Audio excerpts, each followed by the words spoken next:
కడప జిల్లా కొప్పర్తిని ఇండస్ట్రియల్ హబ్గా కేంద్ర ప్రభుత్వం గుర్తించి 1200 కోట్ల రూపాయల నిధులు విడుదల చేయబోతోంది. దాంతో రకరకాల యూనిట్లు రానున్నాయని కడప టీడీపీ జిల్లా అధ్యక్షుడు పొలిట్ బ్యూరో సభ్యుడు శ్రీనివాసరెడ్డి తెలిపారు.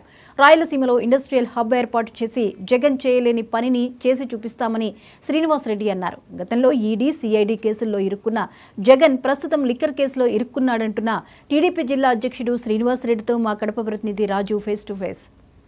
పట్టు పట్టే ఉడుము పట్టే తను అనుకునేది సాధించేంతవరకు నిద్రపోడు పొలిట్ బ్యూరో సభ్యుడు కడప జిల్లా అధ్యక్షుడు శ్రీనివాసరెడ్డి ప్రస్తుతం కడప జిల్లాలో మహానాడు ఏర్పాటు చేయడానికి మరి అధిష్టానం పైన ఒత్తిడి చేసి ఈరోజు కడపలో మహానాడు నిర్వహిస్తున్నారంటే అది టీడీపీ జిల్లా అధ్యక్షుడు శ్రీనివాసరెడ్డి. ప్రస్తుతం శ్రీనివాసరెడ్డి మనతో ఉన్నారు, ఆయన అడిగి తెలుసుకుందాం. సార్ చెప్పండి, ఒక ఆలోచన మీకు వచ్చింది.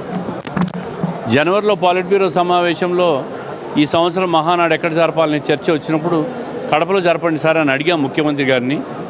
చేస్తారా అని అడిగాడు. తప్పకుండా చేస్తాం సార్, ఘనంగా చేస్తాం, ముందు తర్వాత కూడా జరగని విధంగా సమిష్టిగా బాధ్యత తీసుకొని జిల్లా వాళ్ళందరం కూడా తప్పకుండా చేస్తామన్నాం. ఆ తర్వాత ఆయన ఓకే కడపలో చేయండి అని కూడా చెప్పడం జరిగింది. జిల్లా వాళ్ళందరం మాట్లాడుకున్నాం పలు దఫాలుగా. అందరం బాధ్యతలు తీసుకొని బ్రహ్మాండంగా ఈ కార్యక్రమాన్ని చేస్తున్నాం.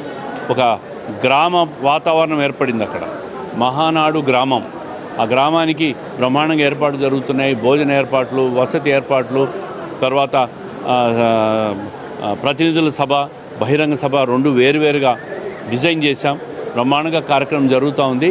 విశాలమైన స్థలం, 100 ఎకరాలు, పార్కింగ్ ఏర్పాట్లు, ఎక్కడ ఏది కొదవ లేకుండా ఘనంగా జరుపుతాం. నెవర్ బిఫోర్ నెవర్ ఆఫ్టర్ అనే రీతిలో కడపలో రేపు మహానాడు జరగబోతూ ఉంది. సార్, ప్రధానంగా ఈ మహానాడు సంబంధించి కడప డెవలప్మెంట్ జిల్లా అంతా ఎలాంటి ప్రణాళికను సిద్ధం చేసుకున్నారు? చంద్రబాబు నాయుడు పైన ఏ విధంగా మీరు తీర్మానం చేయబోతున్నారు?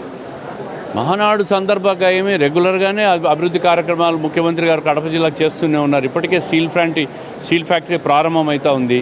అవన్నీ కూడా పర్యవేక్షణకు 2-3 నెలల తర్వాత పర్యవేక్షణకు కూడా వస్తామని చెప్పినారు. అదేవిధంగా కొప్పర్తి ఇండస్ట్రియల్ హబ్బు కేంద్ర ప్రభుత్వంతో గుర్తించి అక్కడి నుంచి 1000-1200 కోట్ల నిధులు వస్తున్నాయి. రకరకాల యూనిట్లన్నీ వస్తున్నాయి. మ్యానుఫ్యాక్చరింగ్ యూనిట్ వస్తున్నాయి.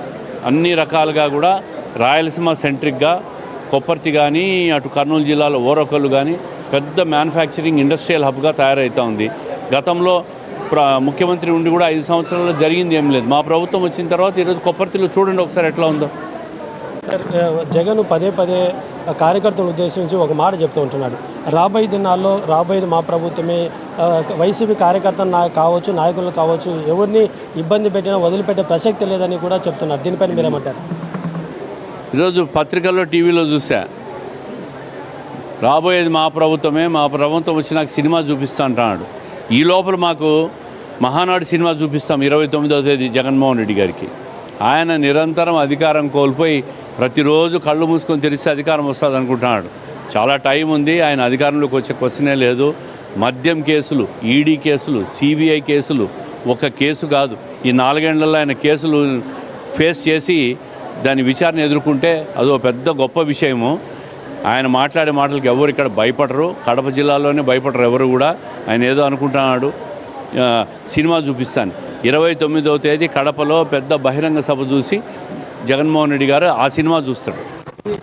శ్రీనివాసరెడ్డి గారు చెప్తున్నట్టు జగన్మోహన్ రెడ్డి సినిమా చూపిస్తే కాదు, మేమే జగన్మోహన్ రెడ్డికి ఈ నెల 29వ తారీఖు సినిమా చూపెడుతుంటున్నాము. ఆయన ఇప్పటికే ఈడీ కేసులు, సిబిఐ కేసులు, సిఐడి కేసులు అని చెప్పి పలు రకాల కేసులు ఉన్నాయి. అవి ఎదుర్కోవడానికే సమయం సరిపోతుంది అని చెప్పి కూడా కడప జిల్లా అధ్యక్షుడు శ్రీనివాసరెడ్డి చెప్తున్నారు. కెమెరామ్యాన్ రంగాతో రాజు, 99 టీవీ, కడప నుంచి.